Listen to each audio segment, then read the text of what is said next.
Okay.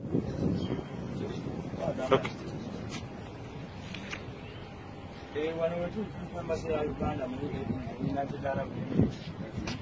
Esaze Christian Muleka kwate mu Dubai no mu kwate. Christian ne tufuna n'abantu abatugoba ku embassy ya nawe mulaho. Batugoba ku embassy ya kusula bwiri etina kyako nze nali musuubuzi nanzize wano okusuubula ebintu bitwale Uganda. Nina tiketi nzizayo abantu abaana tebalina passport. Tusula bwe tutuli wali embassy yatugoba wano tujja wali ebbaji embassy tugamba ki muveewo tusaba buyambi twagala kuddaka nze njagala kudda waffe njagala kuddaka nateeke kunyonyeddako nzibeeka kubanko oyo okubuzaabuza kakati waliwo abantu batusindikamu abantu nebatubuzaabuza nebatugamba kakati essaawa zino muddeeni essaawa zi muddeeni kati batuteekateeka tujja wano mu kamera batuteekewa batuteeke mu biyumba batuveeko nze njagala kunteeka kunyonyeziza waffe oyo gwe mulaba asula muno mu embasi simanyi oba oyo muyindi oba omuyindi oyo embasi naitukansi tetulina wetufuubisa omuyindi oyo gwe mulaba asula muno mu embasi nolulujja olukula embasi this is embassy of the Republic of Uganda in Africa. I'm telling you, I'm stranded, enough is enough. Our president, we have to come out and we think about this. This is our embassy. This is our office. I'm tired. Really, I'm tired.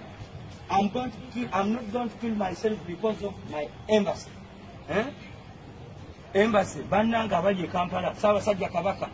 Nze ni munna Uganda. Ndi musajja Muganda. Tubeera Uganda. Tubeera mu Buganda. Muveeyo. Muveeyo. Mutuyambe. Abasajja batubuzaabuza. Tetulina kyakulya, tetulina kyakunywa, tusula bweru, tetulina ttooyi, tetulina buli kimu. Bw'ovaayo n'oyogerako nga bakutiisatiisa. Kiki ekyo kye mutiisatiisa munnayuganda nga ngenda kufiira eno? Uganda mwatusaddaaka, mwasalawo mutusaddaake tufiire mu UAE. Mwasalawo mutusaddaaka.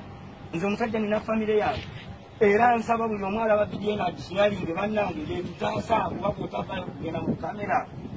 Bakusuula eyo ne bakubaka abaana ababakozesa abaana balina embuto baagala kudda waabwe. Kyenjagala okumanya ennyonyi weeziri oba teziriiwo baatugambye juzi nti embassy terina sente za kufuya wa kusula kimu. Embassy terina sente za Uganda nga country is a big country terina sente zituuza Uganda.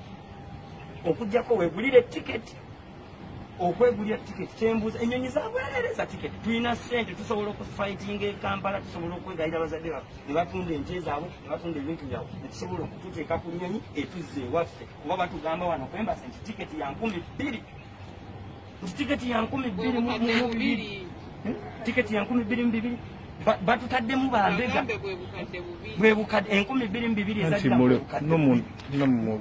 so kaakati nze gwe mulaba nsaba kuddaka banensaba Uganda Parliament Member of Parliament mutuyambe bannange ba Member of Parliament bino bya ddala. This is our embassy.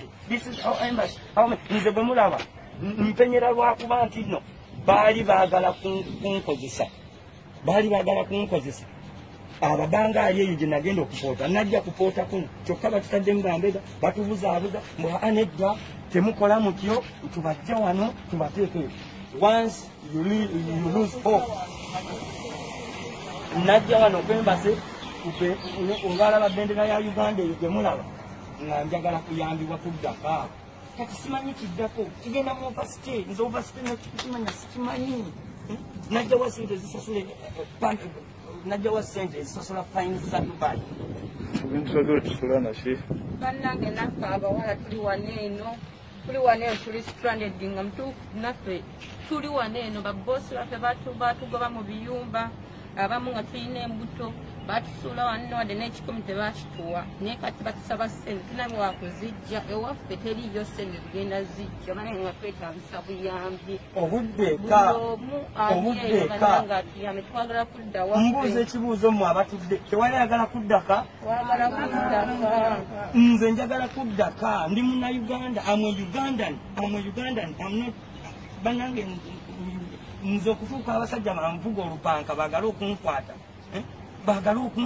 nze ne mbakubira amasimu nga njagala nzije embasi neŋŋamba tulina sente zinziza waffe ne mbagamba nina tiketi yange era bandeka ku airport first bank naliko era bandeka muzira kisa n'atuyamba yatulabye akasana katuukya wano n'atugamba kambateeke wali era embasi etufuvuŋŋanya era batugobewo tetugenda kuva wano sigenda kuva wano ku embassy because this is our motherland, this is our country, because embassy it's like embassy yetegeeza nti eyo ye ggwanga lyo. Bw'omuba muwakana essaawa zino katubalabe omunsi bwe tusula gende we tusula.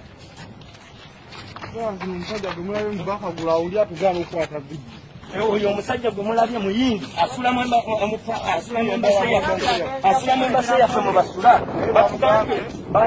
atugambe wuuyo asulamu embasa yaffe wuuyo asulamu embasa eyo embasi yatumye n'ettoyi mwe tusula embasi yatumye n'ettoyi mwe tusula kyokka onywa amazzi ofuuyisa onywa amazzi ofuuyisa ofuluma waliwo akafuluma mu palamenti ya Uganda waliwo akafuluma Ssaabasajja Kabaka lwanirira abasajja Abaganda mutulwanirire amteeyo ebintu byaffe biibyo buno obuliri twabayambye twagenze ne tubironda kasasiro wali ab'embuto basobole okwebaka kuba abadaaga tasobola kwebaka kutaka kale bbugu mulungi omusana mungi njagala kudda waffe. I need to go back home. I need to go back home. I'm telling you, I'm going to kill myself. I'm going to kill myself. Zomwana omuntu never kancho wano. Mbuza, zomwana omuntu never kancho wano. Ni wanu wawana osu. Wawana. Never kancho wano. Embassy is a sitegeera kiki omugaso gwa flaga ngumanyi nasoma ne bwe mbasa soma bino tebiriko mwana wa gundi tebiriko muganga tebiriko mwana ne lwaki mutubuzaabuza mutubuli ekisembayo okubanze batubuzaabuza mu ennyonyi ya leero ennyonyi ya nca ya 24 ya 12 njagala okumanya enough is enough. Kyokka batutaddemu bambega batuteddemu omunauganda nange nkyabegebwa musolo sente meka zempa.